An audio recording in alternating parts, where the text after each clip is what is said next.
Bonjour à tous ceux qui nous rejoignent pour suivre en direct la visite du pape François sur cette île de Lesbos en Grèce. Une visite de quelques heures très symbolique, accompagnée du patriarche œcuménique de Constantinople et de l'archevêque d'Athènes et de toute la Grèce, habitude Jérôme.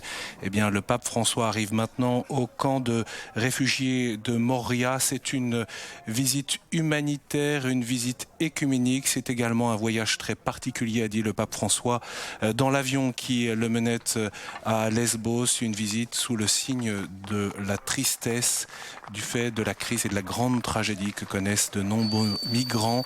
L'île de Lesbos est l'une des portes d'entrée en Europe, à quelques kilomètres seulement des côtes turques, et de nombreux migrants ont traversé la mer Égée, ces quelques miles nautiques, pour rejoindre l'Europe. Le pape François qui est donc accueilli dans ce camp de réfugiés par des jeunes mineurs qui sont donc en attente dans ce camp de réfugiés de Moria de la réponse de la Grèce sur leur statut de réfugiés. On sait que c'est important pour le pape François de venir à la rencontre de ceux qui sont en difficulté.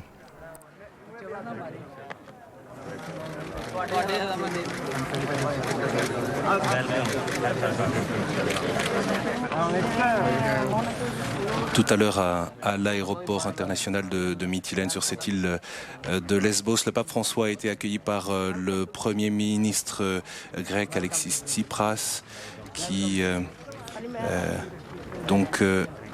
a accueilli le pape François sur le tarmac. On peut rappeler que le président grec qui a invité le pape disait il y a quelques jours dans sa lettre officielle d'invitation que la visite du pape à Lesbos sera déterminante pour sensibiliser les gouvernements d'Europe au drame des réfugiés.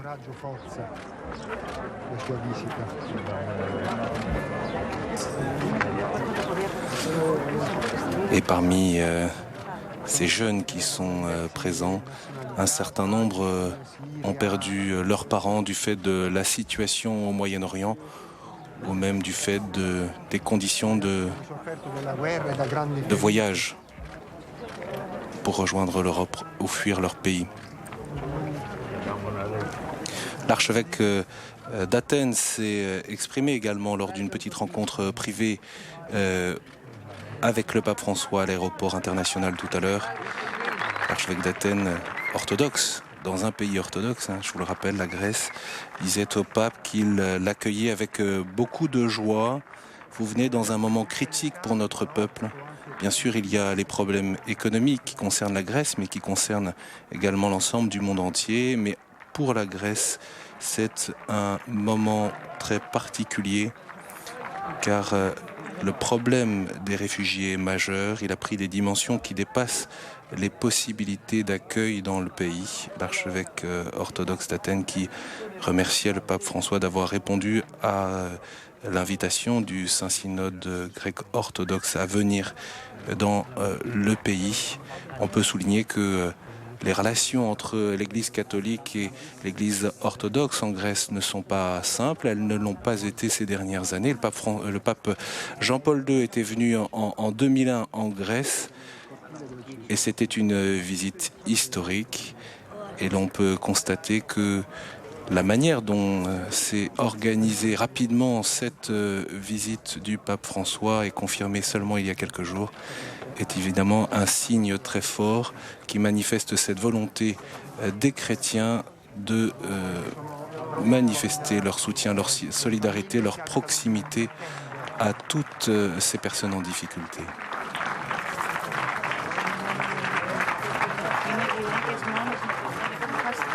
Queste sono donne suore che hanno perso i loro mariti.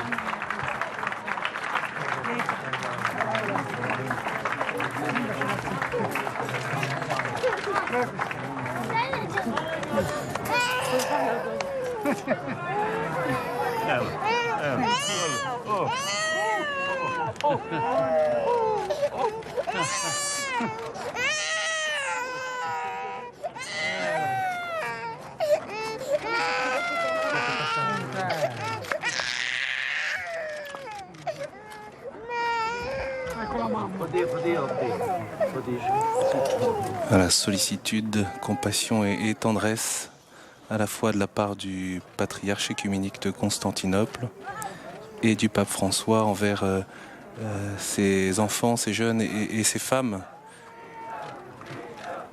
dont tout à l'heure on rappelait que certaines sont veuves dans la présentation qui a été faite aux responsables des églises chrétiennes qui sont présents. On peut indiquer que dans ce camp de réfugiés de Moria se trouvent actuellement 3150 personnes pour 2700 places officielles annoncées. Ce camp est devenu un camp fermé pour ces migrants parce que depuis l'entrée en vigueur de l'accord entre l'Union européenne et la Turquie le 20 mars dernier, tout migrant est conduit vers l'un de ces camps. S'il obtient le statut de réfugié, il peut rester sur le sol européen. Si sa demande est refusée, il est refoulé vers la Turquie. C'est l'une des mesures de cet accord entre l'Union européenne et la Turquie pour tenter de maîtriser ce flux migratoire. Ces nombreuses familles, ces femmes et ces enfants fuient bien généralement les situations extrêmement difficiles dans leur pays. C'est le cas en Syrie, en Irak, en Afghanistan ou parfois de bien plus loin. Alors au cours de cette visite, tout à l'heure, à la fois le pape François, mais bien sûr aussi le patriarche œcuménique de Constantinople et l'archevêque d'Athènes vont s'exprimer, ils vont adresser leur message, non seulement à ceux qui sont réunis dans ce camp, mais aussi plus généralement à l'ensemble de l'Europe et au monde. Mais peut-être que l'un des moments où l'un des gestes les plus importants, c'est cette présence et ces multiples rencontres pour manifester cette proximité avec toutes les personnes qui sont présentes.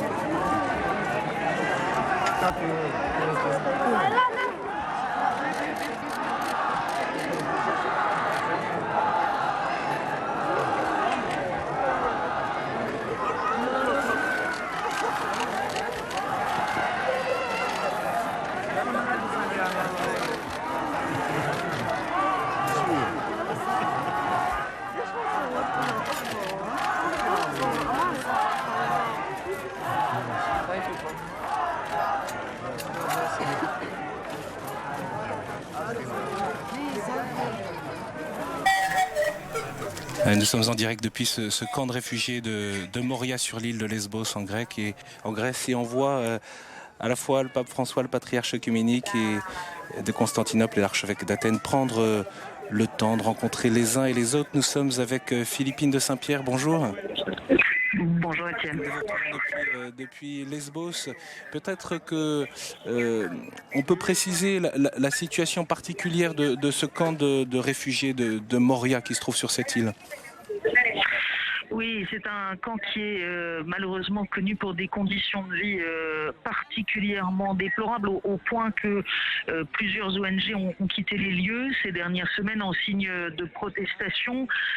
Les ONG qui viennent au secours des migrants déplorent qu'une fois à l'intérieur de ce camp, ils n'ont plus de moyens d'en sortir. Ils sont véritablement en rétention, voire en détention et n'ont quasiment pas d'informations sur leur statut actuel, sur les issues possibles et très peu d'accès à une véritable assistance juridique. C'est la raison pour laquelle, après avoir salué en tout premier ces mineurs isolés, demandeurs d'asile qui sont dans ce camp, le pape, le patriarche Bartholomée et l'archevêque Jérôme vont se rendre sous la grande tente très symbolique pour tous ceux de ce camp de Moria, qui est le lieu où ils viennent se faire enregistrer. D'après des confrères présents sur place depuis plusieurs jours, jours précisément en vue de cette visite. Eh bien, au cours des 3 ou 4 derniers jours, le camp aurait été particulièrement nettoyé, remis en état, en partie au moins, à l'occasion de cette visite et pour... dans la perspective de la venue des caméras du monde entier. C'est peut-être de l'opportunisme, mais c'est en tout cas une bonne nouvelle néanmoins pour ceux qui s'y trouvent. Probablement déjà un premier bénéfice donc pour ces personnes, je le disais tout à l'heure, près de 3200 personnes qui sont actuellement dans ce centre, des personnes qui viennent principalement du Moyen-Orient. Principalement du Moyen-Orient et d'Asie. On dit que depuis le début de l'année 2016, en à peine 4 mois, 150 000 migrants auraient déjà traversé ces îles de la mer Égée.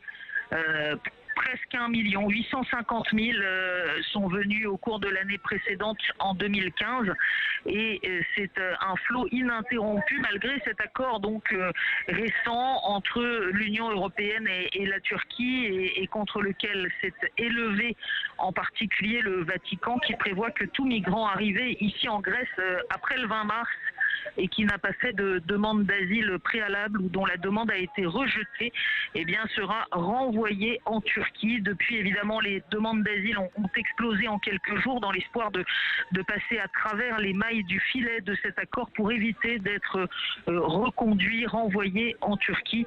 Mais je vous le disais, les migrants ici, qu'ils aient fait cette demande d'asile ou pas encore, sont en tout cas dans une grande incertitude et n'ont pas accès aux informations concernant le traitement de leur dossier et leur situation.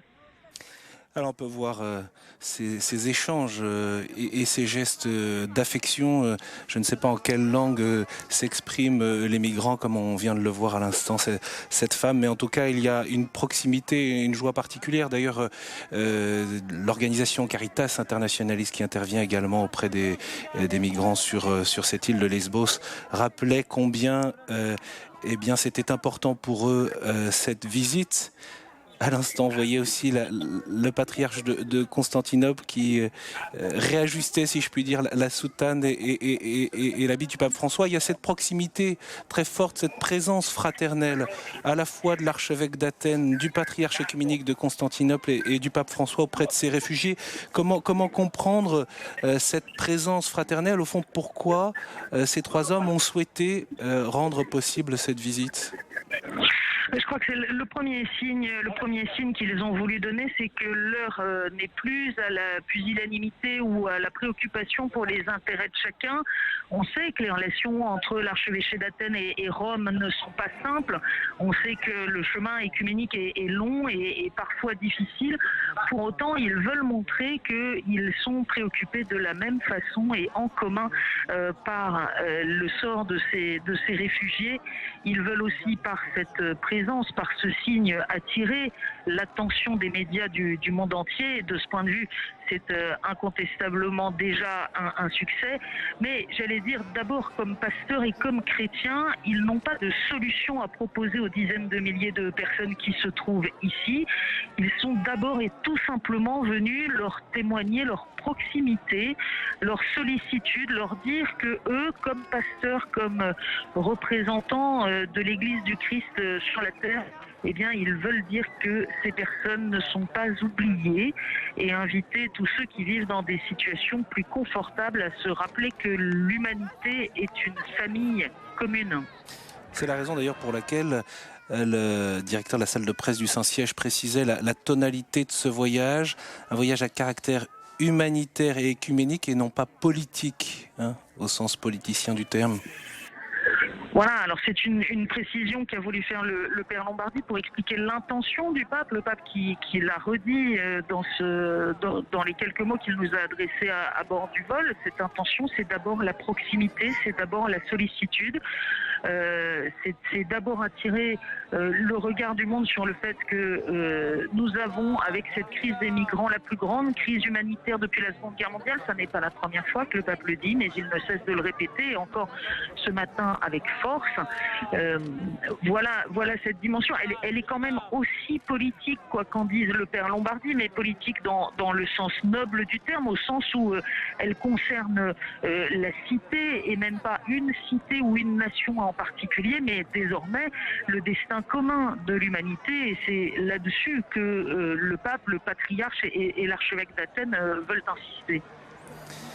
Voilà, donc les trois hommes qui sont présents dans ce centre de réfugiés de Moria, et le programme officiel annonçait cet accueil par les jeunes mineurs dont on parlait tout à l'heure, on les a vus, mais ces rencontres et ces échanges tout simples, ces salutations se sont poursuivis par cet accueil de très nombreuses familles ici.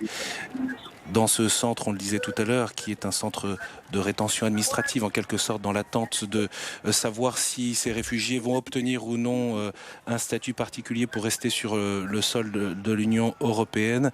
Eh bien, c'est ici, dans ces lieux, que se déroulent ces fameuses formalités et pour compléter les documents nécessaires pour faire les demandes administratives. Et le pape François, accompagné de l'archevêque orthodoxe d'Athènes et du patriarche œcuménique de Constantinople, vont maintenant entrer dans cette tente, ou dans l'une de ces tentes où se déroulent ces formalités administratives, donc un lieu important, et c'est là où sont rassemblées près de 250 personnes qu'ils vont également saluer. Donc beaucoup de temps laissé à la rencontre, évidemment. C'est un lieu à la fois d'espoir, évidemment, puisque c'est là que l'on vient signer les papiers pour enregistrer sa famille, bénéficier de l'assistance humanitaire, et puis, le cas échéant, déposer une demande d'asile dans l'espérance d'être accepté quelque part. Mais c'est aussi un lieu qui serre le cœur des personnes qui sont dans ce camp de Moria, parce que précisément, eh bien, c'est un espoir qui, pour l'instant, n'obtient pas de réponse et qui, en quelque sorte, symbolise une forme d'impasse dans laquelle ils se trouvent. Il faut bien comprendre que les personnes qui sont là n'ont pas fait un trajet direct depuis leur lieu de vie précédent jusqu'à ce camp de Moria ou jusqu'à ces îles de la mer Égée. Ce sont des réfugiés qui, pour beaucoup, viennent de Syrie, d'Irak ou d'ailleurs, de lieux où, évidemment, ils sont partis de chez eux de façon précipitée pour sauver leur vie, celle de leur famille, et par conséquent, sans nécessairement emporter les documents administratifs qui leur permettraient eh bien de remplir toutes ces formalités. Ils ont transité par la Turquie pour la plupart, où ils ont, pour certains, passé déjà de longues semaines dans l'espoir dans l'attente, en tout cas, de trouver un passage qui, quelquefois, nous le savons, se termine aussi tragiquement.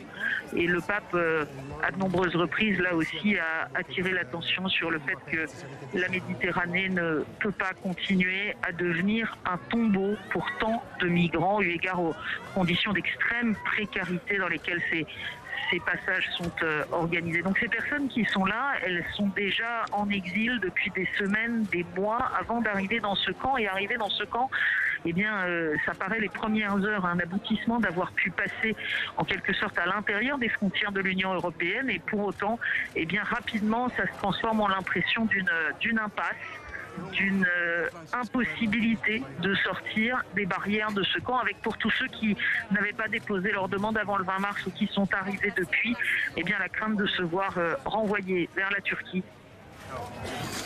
Alors, beaucoup de temps passé à la rencontre, on le voit, et serrer des mains. Et on imagine que parfois la barrière de la langue empêche de longues discussions. On a vu tout à l'heure dans la cour différents panneaux qui indiquaient écrits à la hâte, indiquant soit des messages, soit les pays d'origine, la Syrie, l'Irak, mais aussi le Pakistan. Il y a ces gestes de paix, évidemment, très forts, et une manière de se saluer.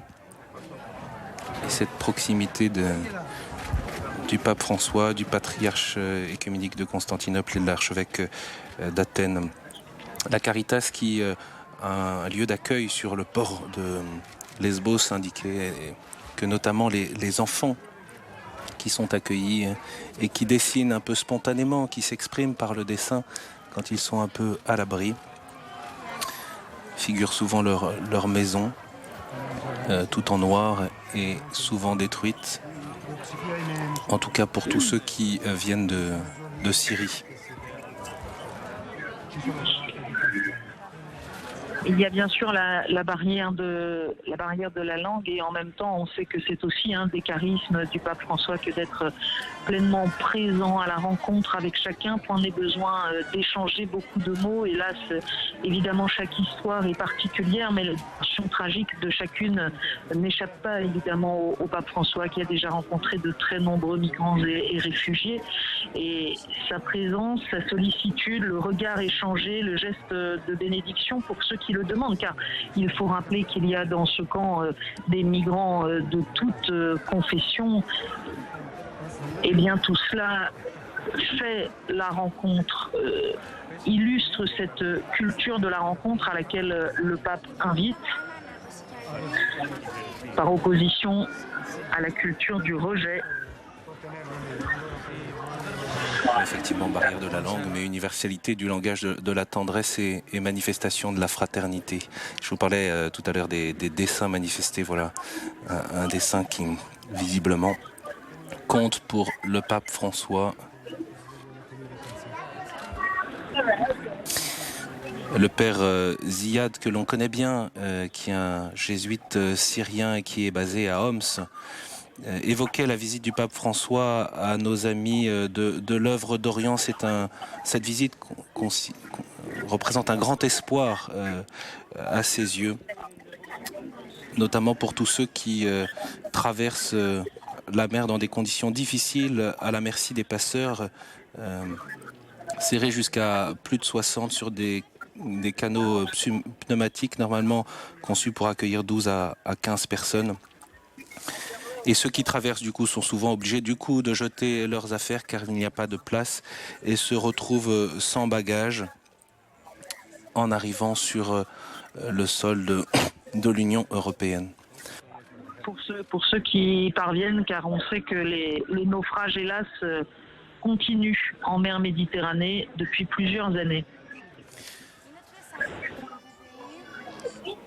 Et voilà, échange par le biais d'une traductrice avec ses enfants qui remettent au pape François leurs dessins.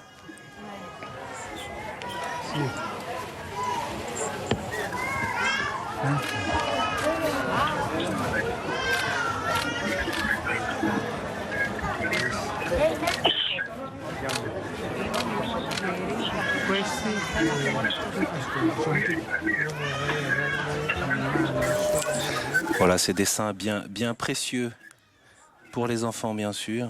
Une manière de transmettre et de dire quelque chose de l'épreuve qu'ils vivent.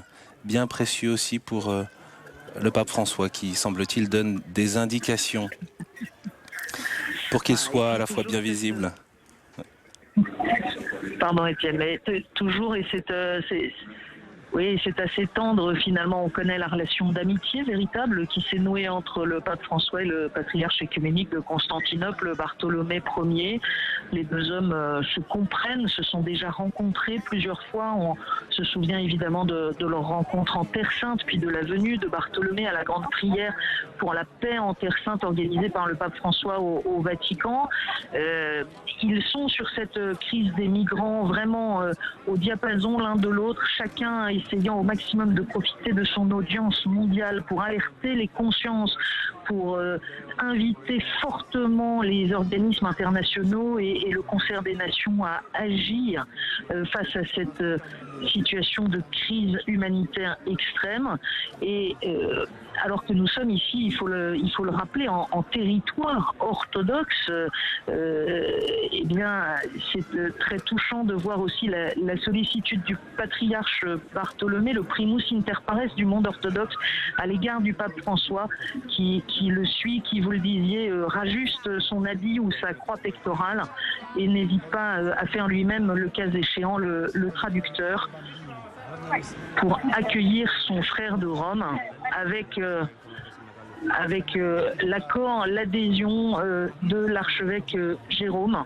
Et encore une fois, c'est une des dimensions essentielles de cette journée, de voir comment, alors que la politique existe aussi entre églises, alors que les dissensions, les difficultés peuvent exister, eh bien, en un temps très court et pour un bien supérieur, ces responsables de chacune des églises ont été capables de surmonter les obstacles, les difficultés, les objections et donner ce témoignage de fraternité.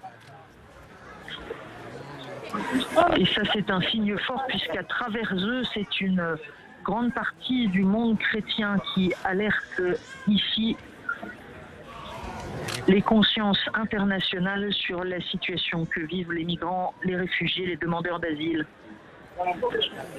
Alors évidemment, c'est leur message et leur témoignage qui est premier, mais de fait, c'est très marquant de les voir ensemble rendre témoignage de leur foi et de leur proximité aux personnes les plus fragiles, parce que peut-être lors de précédentes rencontres, lorsqu'ils étaient ensemble, c'était pour prier, se rencontrer, et dans une démarche écuménique.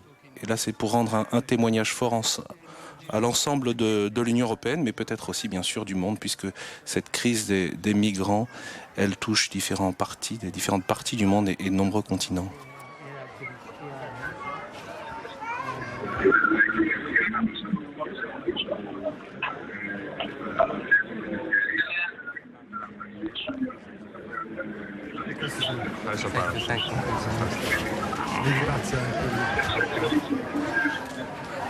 Oui, vous avez raison, c'est pas une rencontre œcuménique au sens classique où les responsables des églises se voient aussi pour parler des problématiques communes, des enjeux de chacune des églises et de leur manière de se rejoindre les uns les autres. Là, c'est un témoignage commun, mais c'est d'abord un service commun aux autres. C'est le service des chrétiens à l'ensemble.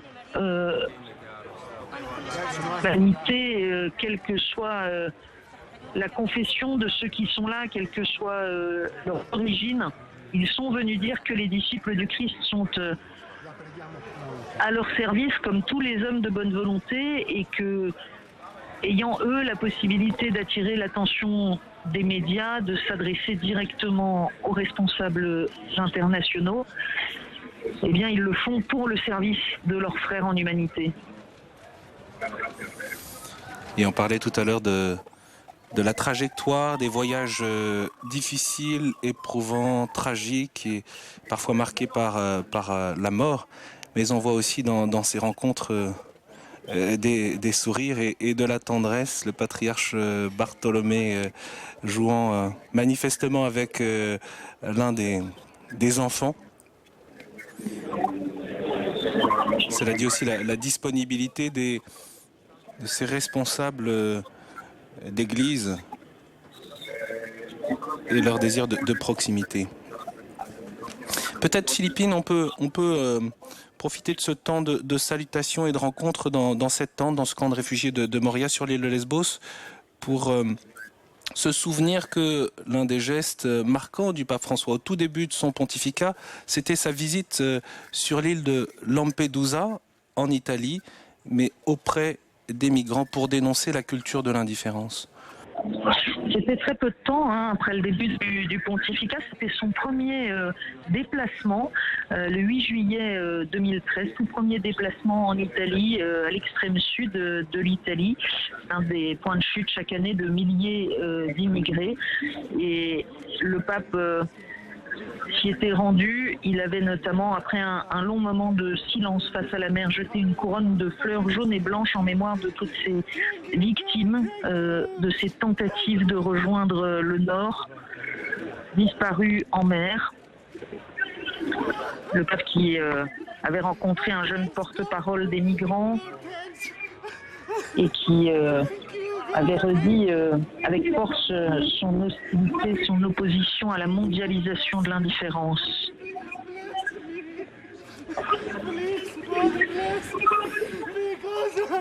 On voyait tout à l'heure cette joie de la rencontre avec les enfants, c'est aussi évidemment le drame de vies humaines qui se manifeste.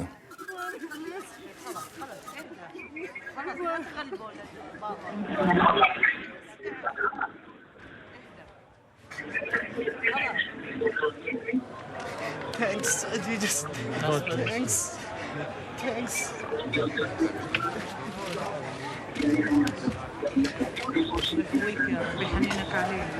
Father, I'm Christian from Pakistan.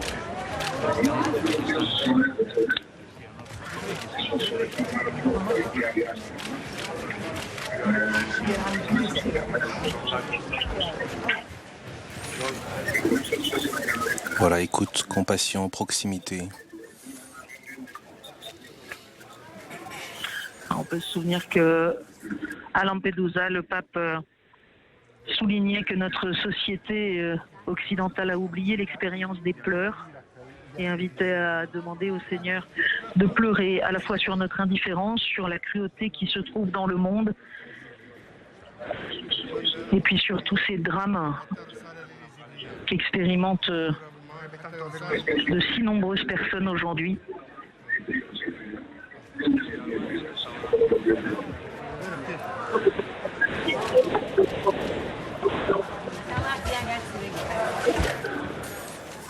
Le pape qui a envoyé un message ce matin sur les réseaux sociaux, rappelant que les demandeurs d'asile, les migrants ne sont pas des numéros, ne sont pas des nombres, mais des personnes.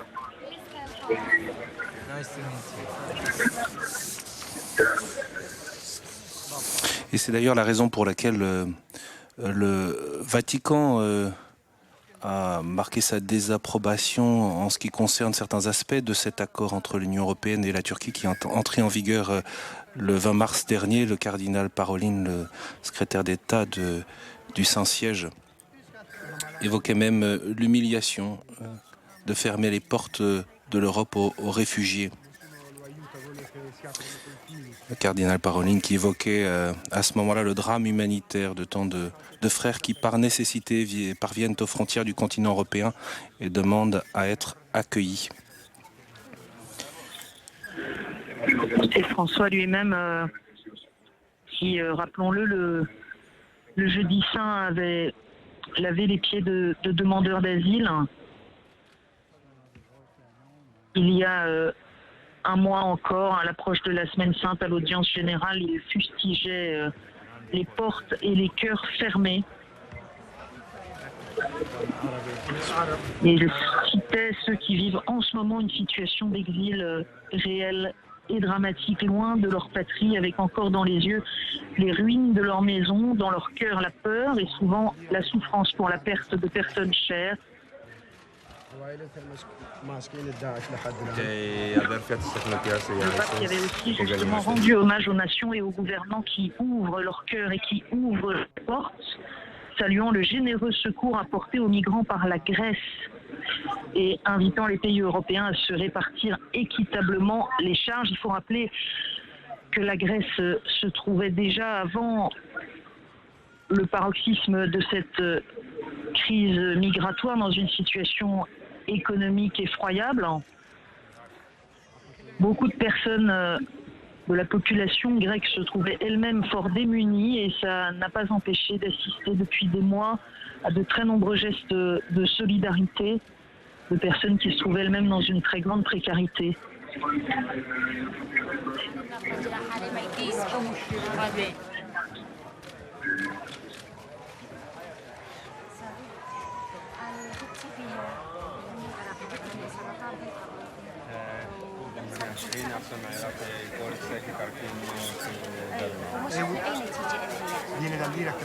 Et tous ces migrants se trouvent dans une situation évidemment extrêmement difficile, pris en étau en quelque sorte entre la situation difficile dans leur pays d'origine et les difficultés propres au continent européen, ses limites d'accueil d'une part, mais aussi ses normes et ses règles.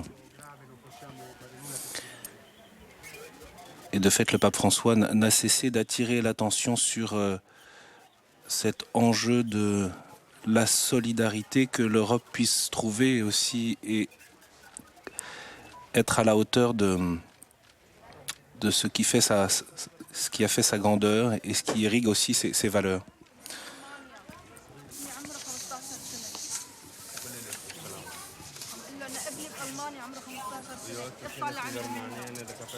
Et son message, évidemment, concerne l'ensemble des migrants, quelle que soit leur origine, quelle que soit leur religion. Il y a bien sûr de nombreux chrétiens, des chrétiens d'Orient qui fuient actuellement leur pays, qui ont émigré, mais aussi de très nombreux musulmans.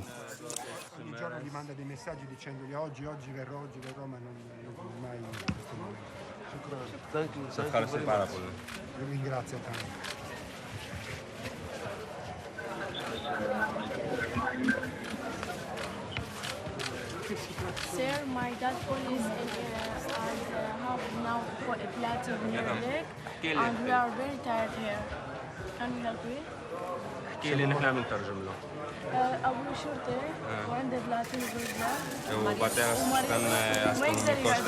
Et nous suivons pas à pas ces rencontres avec toutes ces personnes sous cette tente, où je le rappelle, eh bien, d'ordinaire dans ce camp sont remplies les formalités administratives pour demander le statut de réfugié. Près de 250 personnes sont réunies ici. Vous savez, Étienne, pour l'avoir déjà vécu un certain nombre de fois, que lorsqu'il rentre un voyage, quelle que soit la destination au cours du vol retour, et qu'on demande au pape François, au fond, qu'est-ce que vous gardez de ces journées, il répond souvent, la première chose que je garde, ce sont tous ces visages que j'ai croisés. Et il le disait ce matin, dans un voyage apostolique, il y a parfois des situations difficiles, mais il y a aussi beaucoup de joie de la rencontre. Aujourd'hui, c'est différent, c'est un voyage grave, c'est un voyage triste, a dit le pape, et il est tout à fait sûr que ces visages devant lesquels il s'arrête ici dans ce camp de Moria, eh bien c'est aussi ce que le pape François gardera dans son cœur et dans sa prière après ces quelques heures de visite à Lesbos. Alors, il faut prendre ça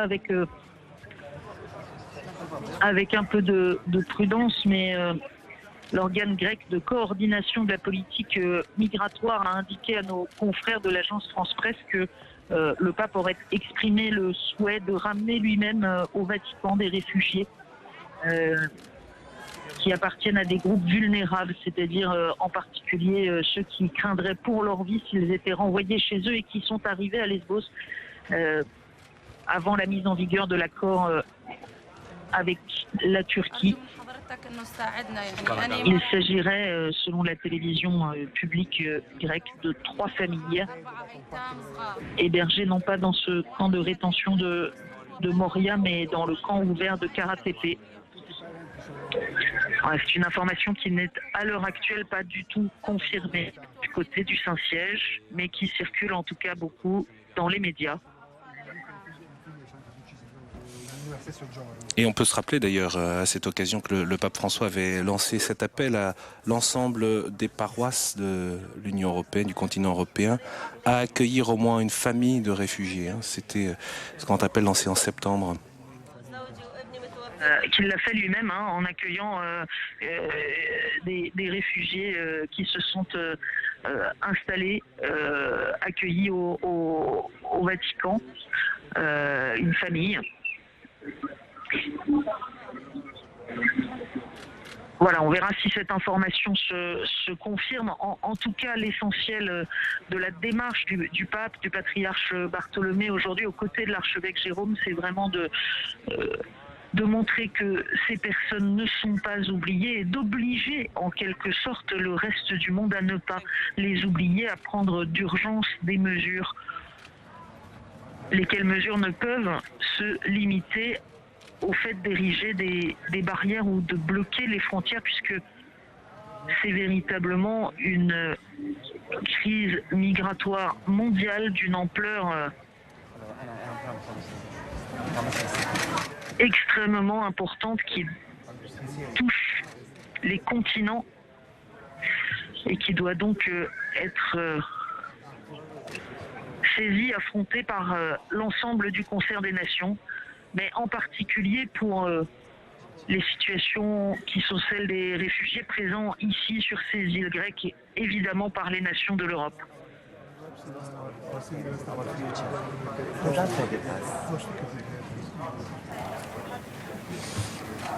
Voilà, donc ce programme officiel du pape François, du patriarche écuménique de Constantinople et du patriarche et de l'archevêque d'Athènes prévoyait ce temps de rencontre avec ces différentes personnes rassemblées ici. Mais c'est le plus important parce qu'évidemment, on comprend bien que les pays d'Europe, devant les nombres extrêmement importants, lorsqu'on annonce l'arrivée, l'afflux de dizaines, de centaines de milliers de personnes soient saisies par la crainte de les accueillir. Et ce que veut le pape, ça n'est pas proposer des solutions simples ou iréniques en disant qu'il n'y a pas de problème. Ce que veut le pape et ce que veut le patriarche Bartholomée, c'est qu'on ne parle pas de nombre d'abord comme s'il s'agissait d'une invasion, mais qu'on rende un visage. Et c'est ce que le pape est en train de faire en serrant ainsi les mains devant les caméras du monde entier, en s'arrêtant devant chacun, c'est de rendre un visage à ces demandeurs d'asile et donc de permettre qu'ils soient de nouveau considérés comme des personnes et non plus comme un problème numérique. Et encore une fois, le pape ne propose pas, ne dessine pas les détails d'une politique migratoire telle qu'elle devrait être de la part de tel ou tel État. Ça n'est ni son rôle, ni sa fonction, ni même son désir. Ce que dit le pape est au-delà. Il indique la direction. Et la direction, c'est que, évidemment, chaque État doit pouvoir maîtriser sa politique, mais qu'on ne peut pas aujourd'hui rester indifférent face au sort de centaines de milliers de personnes. Et on ne peut pas appliquer dans cette situation les règles, les politiques ou même les réflexes collectifs qui étaient peut-être ceux il y a quelques années avant que cette crise ne prenne une telle ampleur. Il fait en sorte que les décisions politiques, au fond, intègrent ou prennent conscience de cette nécessité que la dignité humaine soit respectée et puis tienne compte aussi de ce besoin d'être soutenu, de solidarité, de fraternité. Et encore une fois, ce sont les histoires toutes différentes, mais souvent difficiles, qui sont racontées au pape François, au patriarche Bartholomée, à l'archevêque d'Athènes en quelques mots. Et bien sûr, vous le disiez, Étienne, il y a là des réfugiés de toutes origines et de toutes confessions. Mais le pape et le patriarche n'oublient pas qu'il y a aussi parmi eux de très nombreux chrétiens d'Orient dont la vie était menacée dans leur pays d'origine par la guerre, qu'elle soit en Syrie ou en Irak par exemple.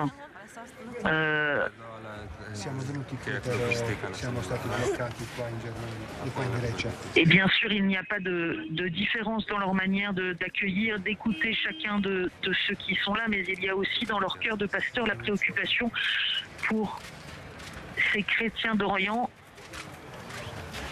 si persécutés. Salam alaikum. Ces derniers jours, le cardinal Turkson, qui préside le Conseil pontifical Justice et Paix à Rome, a pris la parole, s'est exprimé, et c'est son rôle autour de cette visite du pape François pour souligner les causes de la crise migratoire. Une des femmes raconte à l'instant, encore une fois, son histoire et son parcours. Le cardinal Turkson disait à Lesbos, le pape entend interpeller le monde et la conscience globale sur le drame des réfugiés contraints de fuir la guerre et la misère, mais il dénonçait également les causes. Pour trouver une solution à long terme, il faut tout faire pour créer une situation de paix dans cette zone du Moyen-Orient. Il cite également l'État islamique, Daesh, qui paraît puissant, mais en réalité, disait le cardinal ghanéen, soutenu par des fonds. Il a encore accès à l'argent, aux armes, et il faut donc lutter et faire en sorte que les causes profondes de cette crise migratoire puissent également être éradiquées.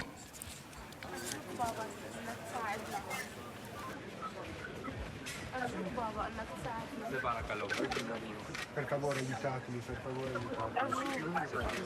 Per favore. Quello che posso fare lo farò. Ditemi quello che posso fare e io cercherò di farlo. Ditemi tutti Et le cardinal Ghané était également revenu sur ce récent accord dont on a parlé déjà à plusieurs reprises entre l'Union européenne et la Turquie et qui est entré en vigueur le 20 mars.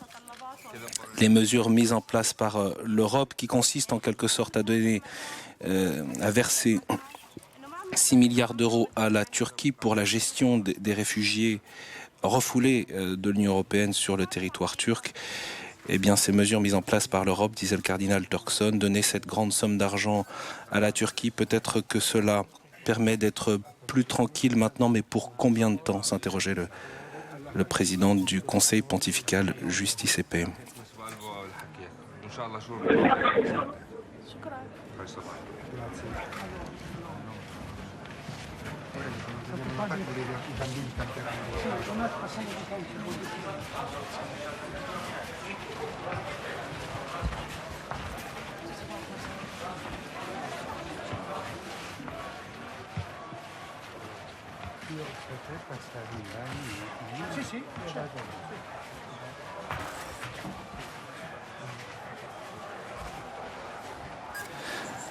Voilà, après avoir salué toutes ces familles, ces personnes présentes dans cette tente, l'un des lieux marquants de ce camp de réfugiés de Moria sur l'île de Lesbos en Grèce. Pour ceux qui nous rejoignent et qui se trouvent à quelques kilomètres des côtes turques, à l'est de la mer Égée, eh bien, les trois responsables de ces églises, l'archevêque d'Athènes et de toute la Grèce, Jérôme ainsi que le patriarche œcuménique de Constantinople, Bartholomée, puis le pape François vont ensuite prononcer un discours, s'exprimer après ce long moment de rencontre, mais à la fois bref et marquant pour chacune des personnes qui étaient réunies ici. Nous allons pouvoir entendre dans un instant leur message. Le temps des discours et puis la signature, la promulgation d'une déclaration commune de ces trois responsables d'église, le pape François, le patriarche œcuménique de Constantinople et l'archevêque d'Athènes et de toute la Grèce. C'est le moment des prises de parole. Nous allons donc écouter leurs propos avec vous, Étienne. On peut rappeler également que ce centre de Moria, c'est un centre aujourd'hui de rétention administrative du fait de l'évolution dans les dispositions d'accueil des migrants sur le sol grec et sur le sol de l'Union européenne, et qui regroupe aujourd'hui, qui accueille près de 3200 personnes qui sont aujourd'hui dans un centre de rétention administrative fermé, c'est-à-dire qu'une fois qu'on y est entré, on ne peut plus en sortir, si ce n'est avec l'obtention d'un statut de réfugié pour entrer sur le sol de l'Union européenne.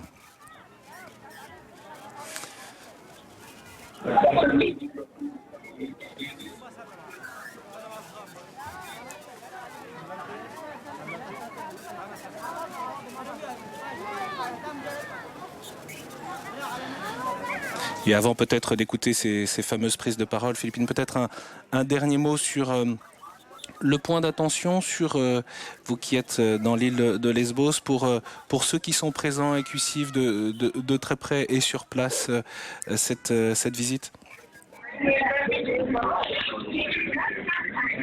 Oui, le point d'attention, c'est évidemment d'abord de ne pas oublier que la population grecque déploie des efforts considérables pour accueillir ces migrants. Je dis ça parce qu'on peut s'indigner des conditions dans lesquelles ils se trouvent, en particulier dans ce centre de Moria. Et même si je me disais, il y a manifestement eu de grands travaux ces derniers jours pour préparer cette visite, on peut s'indigner, mais on ne peut pas oublier la générosité extraordinaire d'une population grecque elle-même en très grande difficulté et qui fait vraiment son maximum dans l'exercice de la solidarité, de la fraternité au quotidien.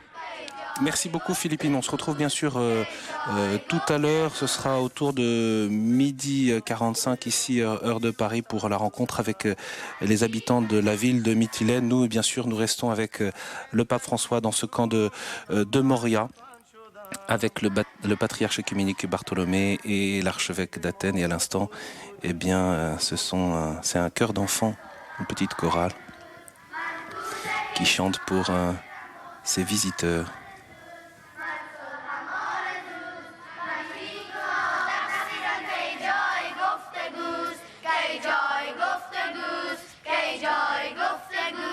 من کودک مهاجرم آرام می شوم با خنده شیرین چی خوشکام می شوم ما پشت نان نیامده ایم بس آبروست من صلحم آرزوست من کودک مهاجرم و صلحم آرزوست من صلحم آرزوست من بی گناه و تقصیرم کی جای گفتگوست کی جای گفتگوست کی جای گفتگوست کی جای گفتگوست.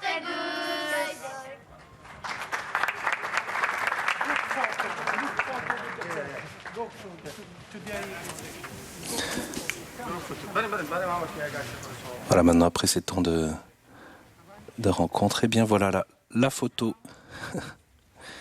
qui est aussi une manière de garder un souvenir et de marquer cette rencontre pour à la fois les enfants et toutes ces personnes de ce centre.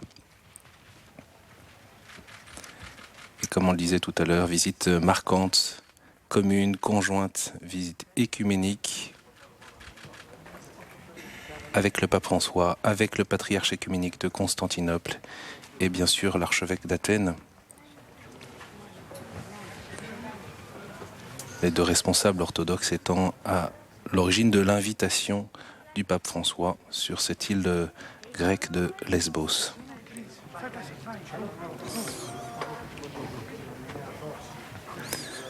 Voilà, et puis dehors, eh bien, tout est prêt pour les prises de parole tour à tour de l'archevêque d'Athènes et de toute la Grèce, puis du patriarche de Constantinople et enfin du pape François,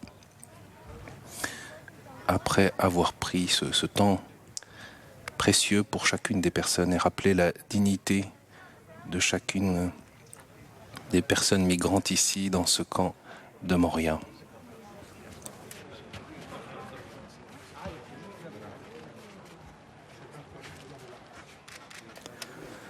Philippine de Saint-Pierre l'évoquait tout à l'heure, à l'issue de cette visite, eh bien, les trois responsables des églises chrétiennes vont signer une déclaration conjointe sur à la fois la crise humanitaire, cette crise migratoire, mais aussi sur la situation de conflit et les causes qui génèrent ces mouvements de population. Et ces différents panneaux rappellent en quelques mots les origines des différentes personnes qui sont présentes ici et qui vont donc être les premiers sur place à écouter ces prises de parole.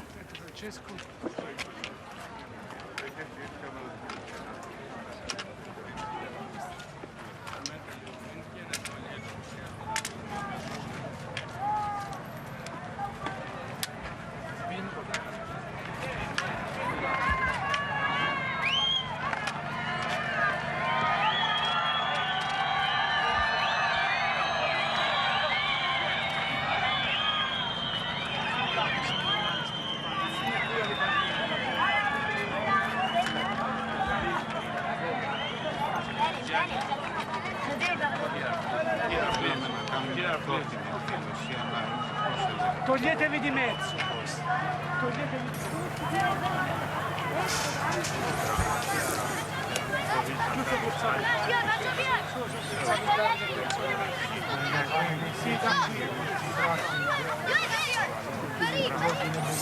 Et de fait, c'est très marquant de voir ces 3 responsables d'églises chrétiennes dans ce centre de migrants qui fut, il y a encore quelques mois, un centre d'accueil ouvert où l'on pouvait rentrer et partir de Moria et qui désormais est un centre de rétention. On peut voir là, les dispositifs à la fois de sécurité ou de barbelés qui sont là pour contraindre en quelque sorte les personnes. Philippine de Saint-Pierre le disait, différentes ONG ont dénoncé d'ailleurs les conditions d'enfermement dans ce camp, parfois avec un déficit d'information pour savoir quelles sont les procédures à suivre pour obtenir le statut de réfugié.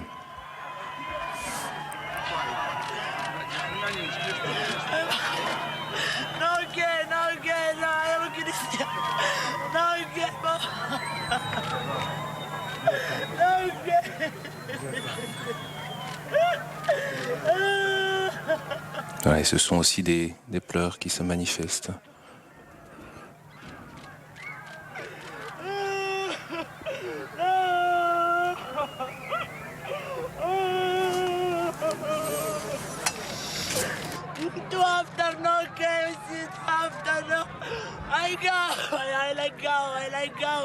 J'ai besoin pour partir ici. J'aime pas ici, j'aime pas ici.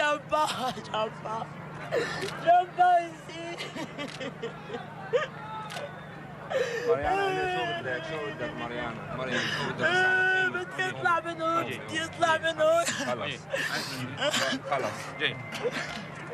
Thank you very much. راح يساعدك. Thank you very much.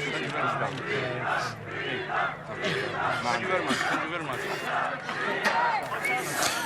Vous le savez, à plusieurs reprises, le pape François a évoqué les difficultés des migrants, notamment en Europe, et fustigé les portes et les cœurs fermés lors de l'audience générale du 16 mars. Il s'interrogeait, on peut se demander où est Dieu, comment est-il possible que tant de souffrances puissent s'abattre sur des hommes, des femmes, des enfants innocents.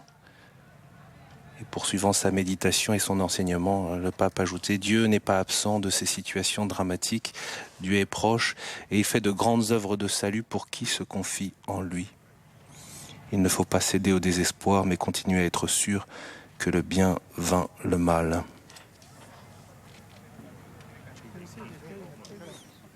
Et le pape appelait à prendre conscience du sort et des difficultés de tous ceux qui vivent une situation d'exil réel et dramatique, loin de leur patrie, avec encore dans leurs yeux les ruines de leur maison, dans leur cœur la peur et souvent la souffrance pour la perte de personnes chères.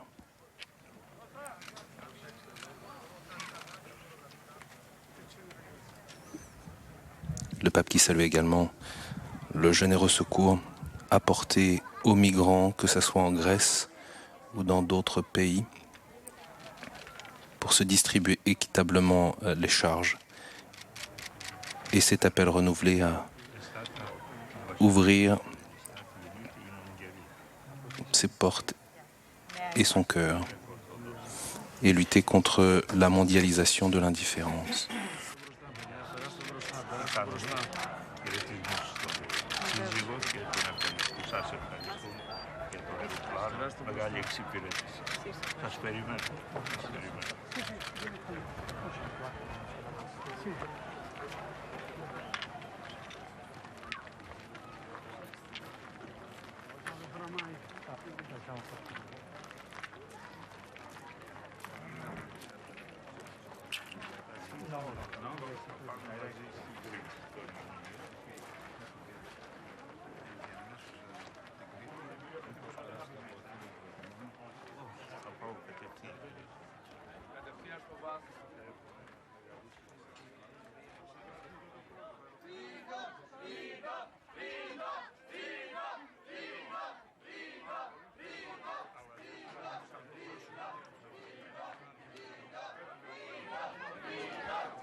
Voilà donc le pape François aux côtés du patriarche œcuménique de Constantinople, et enfin arrive l'archevêque d'Athènes et de toute la Grèce, et ils vont prendre place donc pour prendre la parole. dans l'une des cours de ce centre pour migrants de Moria, sur l'île de Lesbos.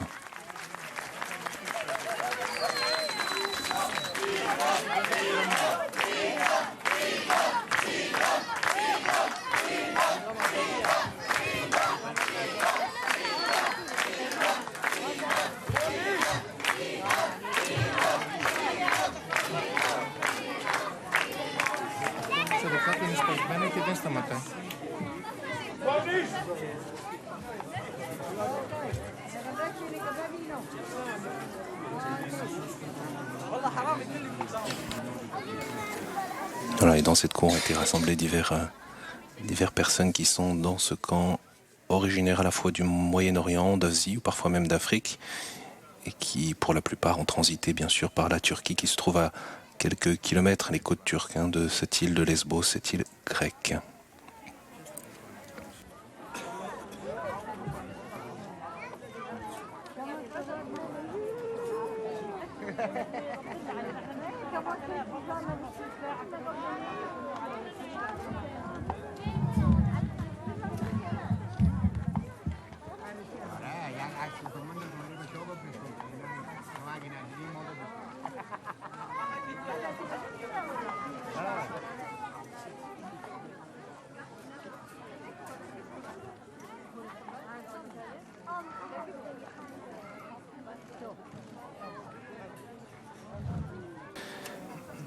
Et en premier, c'est donc l'archevêque d'Athènes et de toute la Grèce, l'archevêque Jérôme, qui va prendre la parole.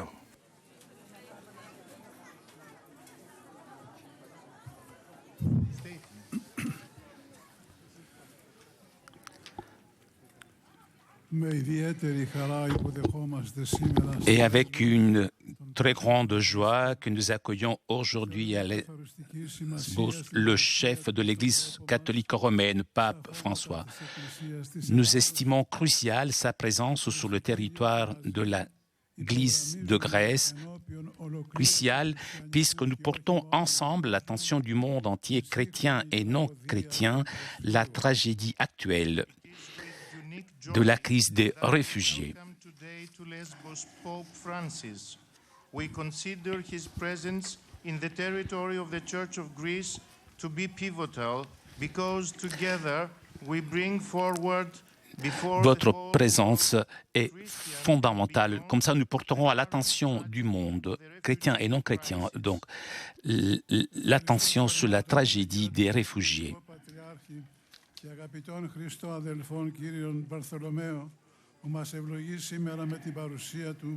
Και ως πρώτος της Ορθοδοξίας ήρθε για να ενώσει την προσευχή του, ώστε να γίνει η φωνή των εκκλησιών στεντόρια και να ακουστεί στα πέρατα του πολιτισμένου κόσμου. Nous remercions chaleureusement sa sainteté et mon aimé frère dans le Christ, le patriarche écuménique Bartholomée, qui nous bénit avec sa présence comme le primat de l'orthodoxie et nous unit avec sa prière, ce qui fait que la voix des églises résonne encore plus forte et elle sera écoutée jusqu'aux frontières du monde civil.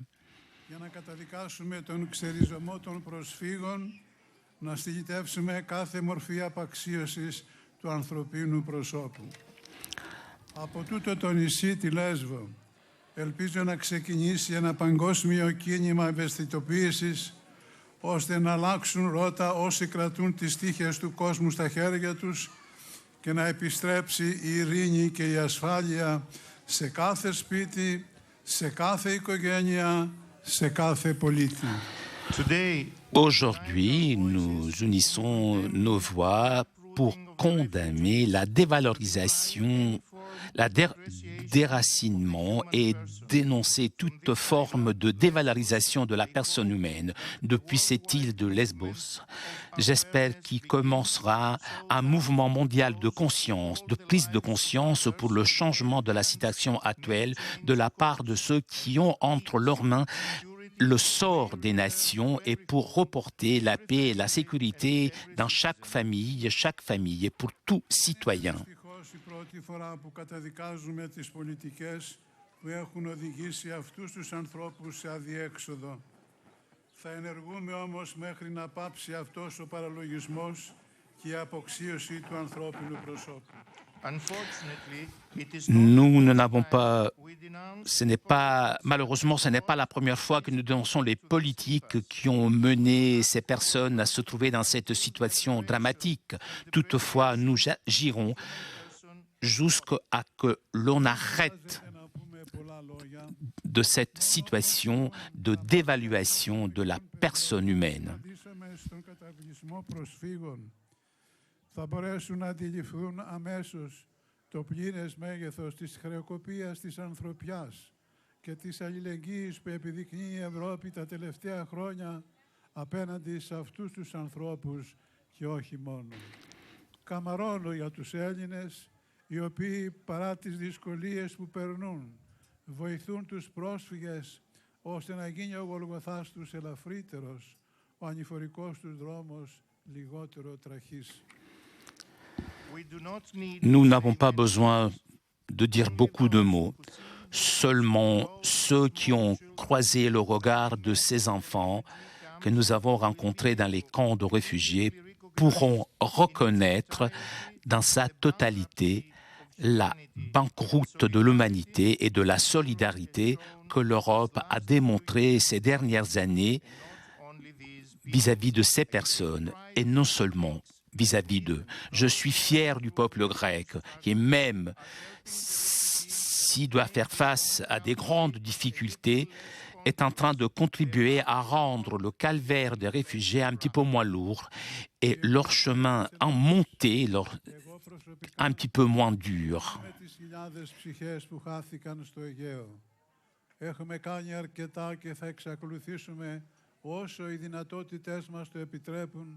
να κάνουμε περισσότερα για να αντιμετωπίσουμε αυτή την προσφυγική κρίση. L'Église de Grèce et moi personnellement, nous pleurons les trop de victimes de la mer Égée. Nous avons déjà fait beaucoup et nous continuerons à le faire pour affronter cette crise des réfugiés dans les mesures de nos capacités.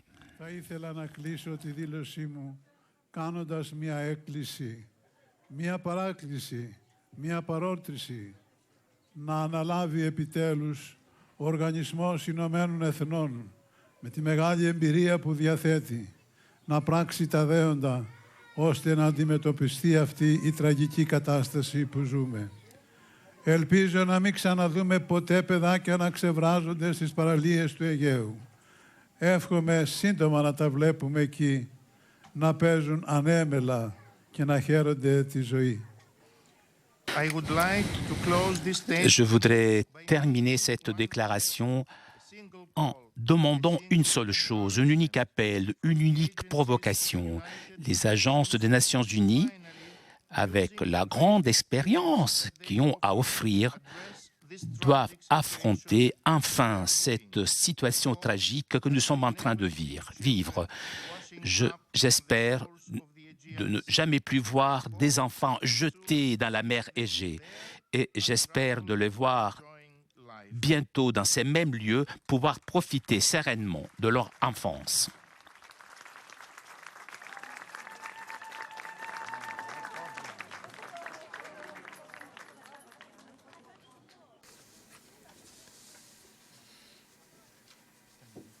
Voilà, après cette conviction, ces mots forts, ce mot d'accueil de l'archevêque d'Athènes, c'est maintenant le patriarche œcuménique de Constantinople, le patriarche Bartholomée, qui prend la parole. Chers frères et sœurs, jeunes et enfants bien-aimés, nous avons voyagé jusqu'ici pour vous regarder dans les yeux, entendre vos voix et serrer vos mains.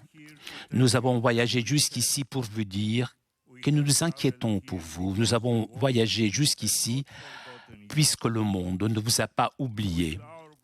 Avec nos frères, le pape François et l'archevêque Hieronymus, aujourd'hui nous sommes ici pour exprimer notre solidarité et le soutien au peuple grec qui vous a accueilli et qui a pris soin de vous.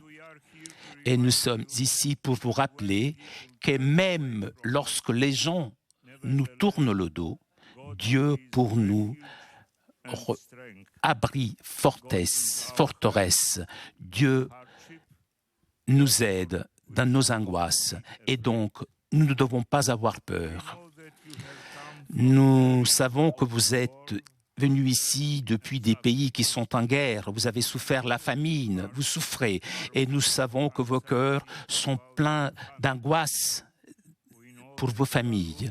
Nous savons que vous êtes à la recherche d'un avenir plus sûr, plus lumineux. Nous avons pleuré alors que nous avons vu la Méditerranée devenir une tombe pour vos proches.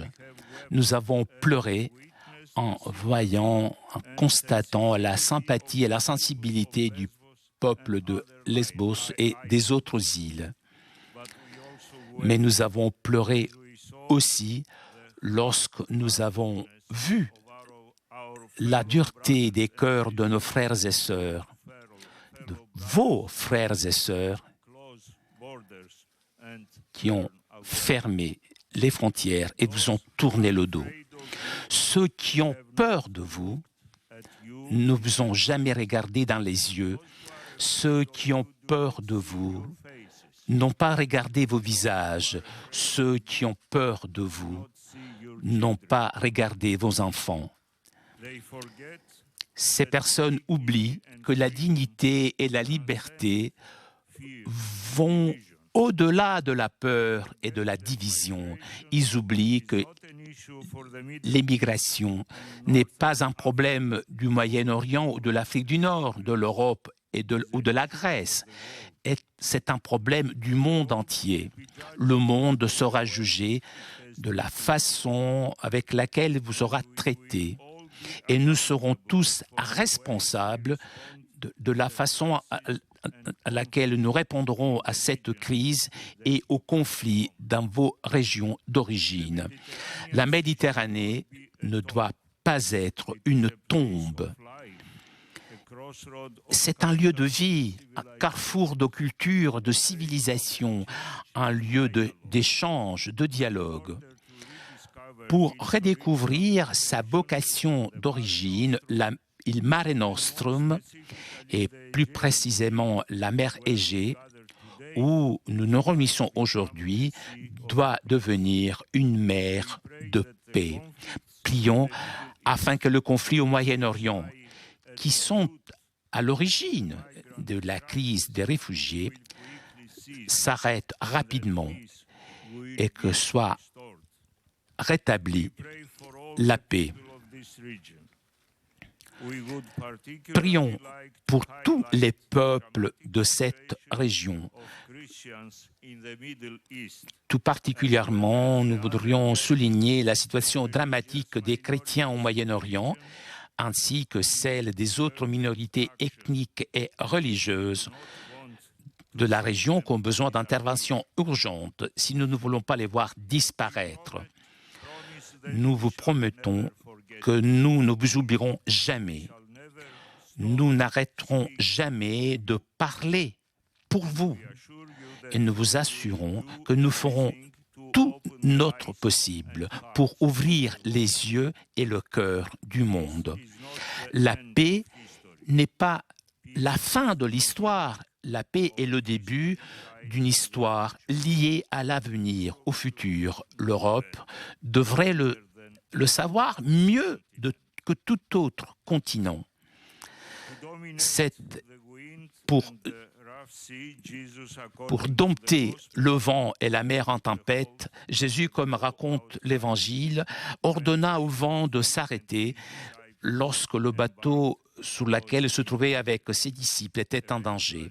À la fin, après la tempête, le calme est revenu. Que Dieu vous bénisse, vous protège et que Dieu vous donne de la force.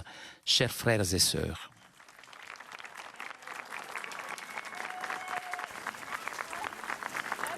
voilà le message du patriarche œcuménique de Constantinople, le primus inter pares, celui qui exerce la primauté d'honneur à toutes les églises orthodoxes à travers le monde. Et c'est maintenant le pape François qui s'exprime devant ces réfugiés réunis dans cette cour du camp de réfugiés de Moria.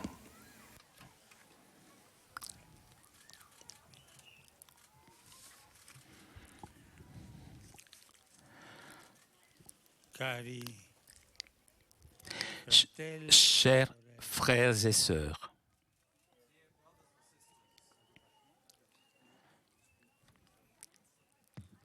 dear brothers and sisters, aujourd'hui j'ai voulu être ici avec vous et je veux vous dire que vous n'êtes pas seuls. Ces dernières semaines, ces derniers mois, vous avez enduré beaucoup de souffrances dans votre recherche d'une vie meilleure. Beaucoup d'entre vous se sont sentis forcés de fuir des situations de conflit, de persécution, surtout pour vos enfants, pour vos petits. Vous avez fait de gros sacrifices pour vos familles. Vous connaissez la peine d'avoir abandonné tout ce qui vous est cher. Et ce qui est encore peut-être plus difficile, sans savoir ce que l'avenir vous aurait réservé. Beaucoup d'autres, comme vous, se trouvent aussi dans des camps ou dans des villes, dans l'attente, espérant pouvoir bâtir une nouvelle vie sur ce continent. I have wanted to be with you today. I want to tell you that you are not alone. In these weeks and months, you have endured much suffering in your search for a better life. Many of you felt forced to flee situations of conflict and persecution for the sake, above all, of your little children, your little ones here. You have made great sacrifices for your families. You know the pain of having left behind everything that is dear to you, and what is perhaps most difficult, not knowing what the future will bring. Many others like you are also in camps or towns, waiting, hoping to build a new life on this continent. Sono venuto qui con I miei fratelli, il patriarca Bartolomeo e l'arcivescovo Hieronimo, semplicemente per stare con voi e per ascoltare le vostre storie. Siamo venuti per richiamare l'attenzione del mondo su questa grave crisi umanitaria e per implorarne la risoluzione. Come uomini di fede desideriamo unire le vostre voci e per parlare apertamente a nome vostro. Speriamo che il mondo si faccia attento a queste situazioni di bisogno tragico e veramente disperato e risponda in modo degno della nostra comune umanità. Je suis venu ici avec mes frères, le patriarche Bartholomé et l'archevêque Hieronymus, simplement pour être avec vous et pour écouter vos histoires. Nous sommes venus attirer l'attention du monde sur cette grave crise humanitaire et plaider pour sa résolution. Comme des hommes de foi, nous voulons unir nos voix pour parler ouvertement en votre nom. Nous espérons que le monde prêtera attention à ces scènes de besoins tragiques, voire désespérés, et répondra de manière digne de notre humanité commune.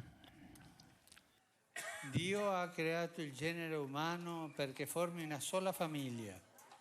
Quando qualche nostro fratello o sorella soffre, tutti noi ne siamo toccati.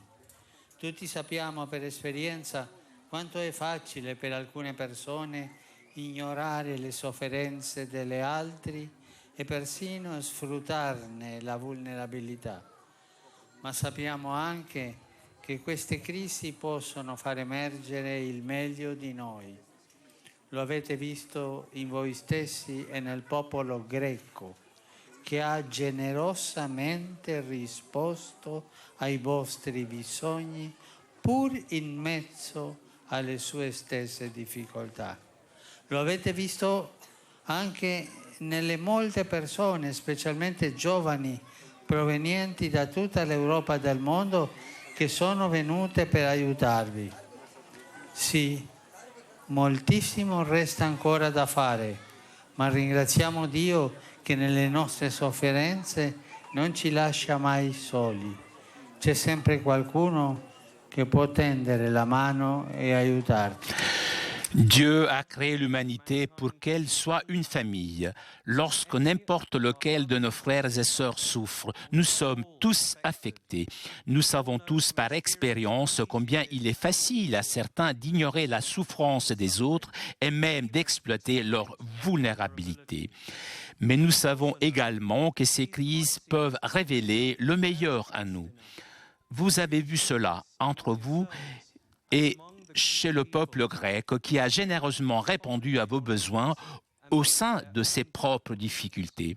Vous l'avez vu aussi chez de nombreuses personnes, spécialement chez les jeunes provenant de partout en Europe et dans le monde, venus vous aider. Oui, beaucoup doit être encore fait, mais remercions Dieu de ne jamais nous laisser seuls dans nos souffrances.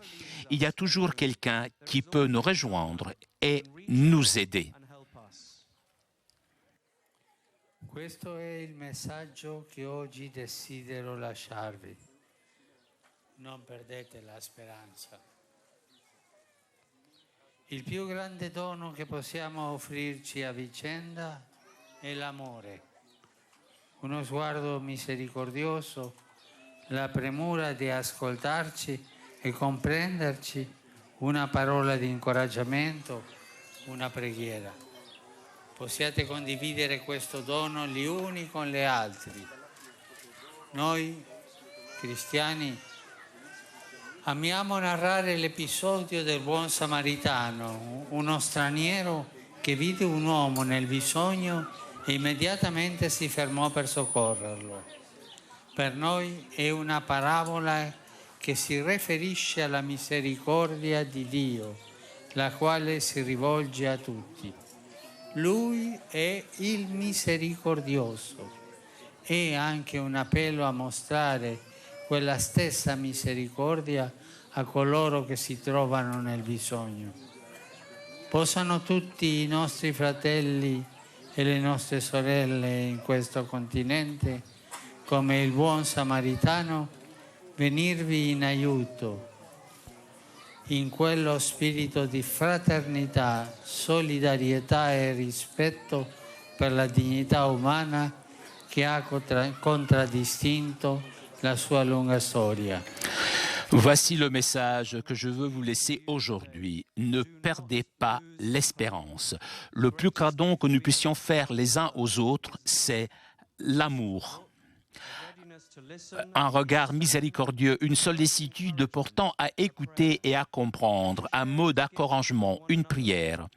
Puissiez-vous partager ce don les uns avec les autres. Nous, chrétiens, nous aimons raconter l'histoire du bon samaritain, un étranger qui a vu un homme dans le besoin et s'est immédiatement arrêté pour l'aider. Pour nous, c'est une histoire de la miséricorde de Dieu destinée à chacun, car Dieu est le miséricordieux.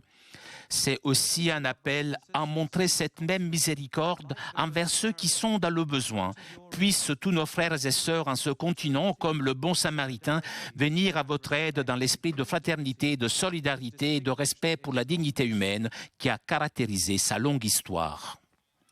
Cari fratelli e sorelle, Dio benedica tutti voi, in modo speciale i vostri bambini, gli anziani e coloro che soffrono nel corpo e nello spirito. Vi abbraccio tutti con affetto su di voi e su di chi vi accompagna. Invoco i doni divini di fortezza e di pace. Chers frères, que Dieu vous bénisse tous et spécialement vos enfants les personnes âgées et tous ceux qui souffrent dans leur corps et dans leur esprit. Je vous embrasse tous avec affection. J'invoque ces dons de force et de paix sur vous et sur ceux qui vous accompagnent.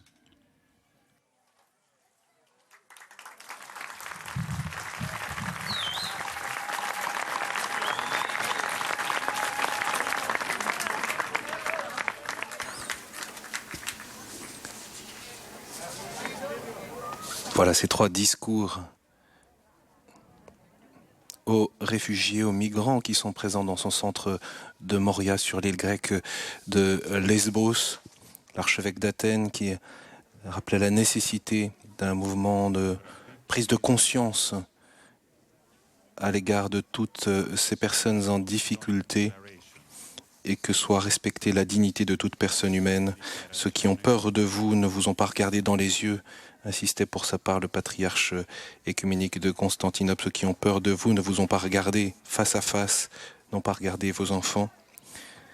Et maintenant, le pape François, le patriarche écuménique de Constantinople et l'archevêque d'Athènes signent une déclaration conjointe pour marquer leur visite dans ce lieu et leur message. Je peux en lire quelques mots. Nous, pape François, patriarche œcuménique Bartholomée et archevêque d'Athènes et de toute la Grèce, Jérôme, nous nous sommes rencontrés sur l'île grecque de Lesbos afin de montrer notre profonde préoccupation face à la condition tragique de nombreux réfugiés, des migrants et des demandeurs d'asile qui sont venus en Europe en fuyant des situations de conflit et dans beaucoup de cas des menaces à leur survie. L'opinion mondiale ne peut pas ignorer la gigantesque crise humanitaire créée par la propagation de la violence et du conflit armé, par la persécution et le déplacement de minorités religieuses et ethniques, ainsi que par le déracinement des familles de leurs maisons, en violation de leur dignité humaine, ainsi que leurs droits fondamentaux et de leur liberté. La tragédie de la migration et du déplacement forcé affecte des millions de personnes et c'est fondamentalement une crise d'humanité qui appelle une réponse de solidarité, de compassion, de générosité et un engagement de ressources immédiats et pratiques. De Lesbos, nous appelons la communauté internationale à répondre avec courage en affrontant cette crise humanitaire massive et ses causes sous-jacentes par des initiatives diplomatiques, politiques et de charité, ainsi que par des efforts de coopération à la fois au Moyen-Orient et en Europe.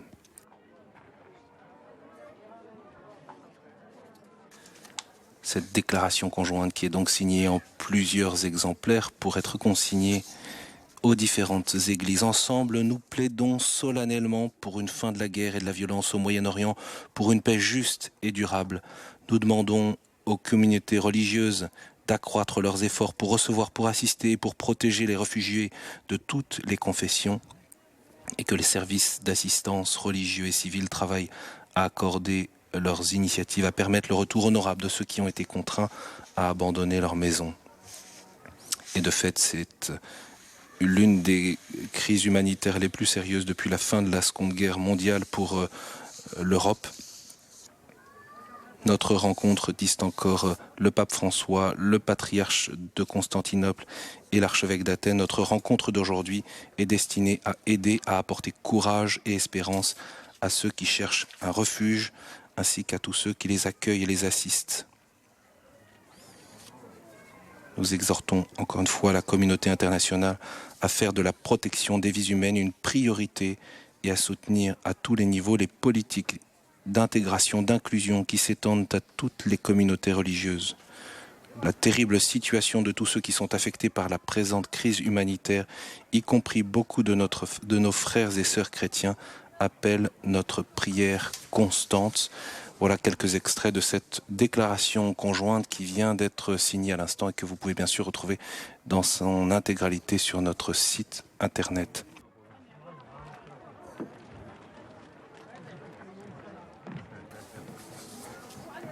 Après avoir passé beaucoup de temps à rencontrer toutes les personnes rassemblées sous cette tente, où se remplissent habituellement les formalités administratives pour demander le statut de réfugié dans ce camp de Moria sur l'île grecque de Lesbos.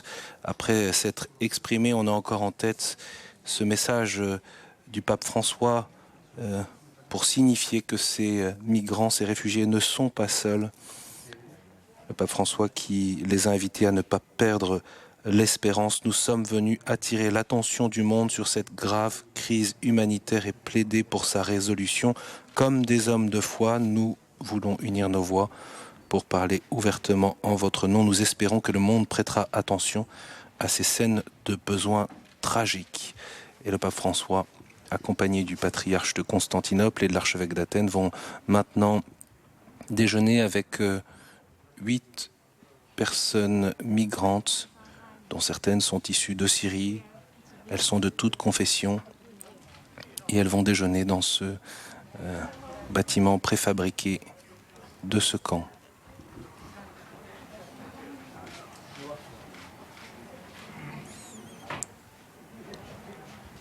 Cette visite de quelques heures du pape François, accompagné des responsables orthodoxes, est évidemment à très forte portée symbolique, l'occasion d'un message très fort, mais aussi surtout par les paroles, mais aussi et surtout par les gestes et le temps passé avec les uns et les autres, comme en témoigne ce déjeuner.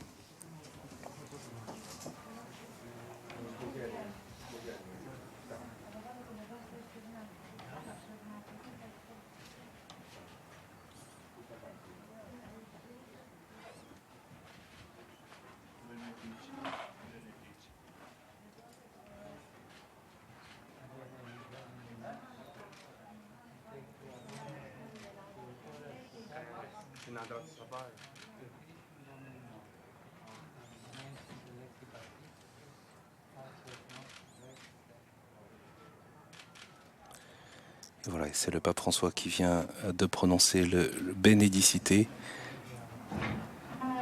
On peut remarquer d'ailleurs que les migrants, les réfugiés ne sont pas encore présents, peut-être aussi parce que précisément ils ne sont pas tous de religion chrétienne et c'est probablement aussi par marque de respect.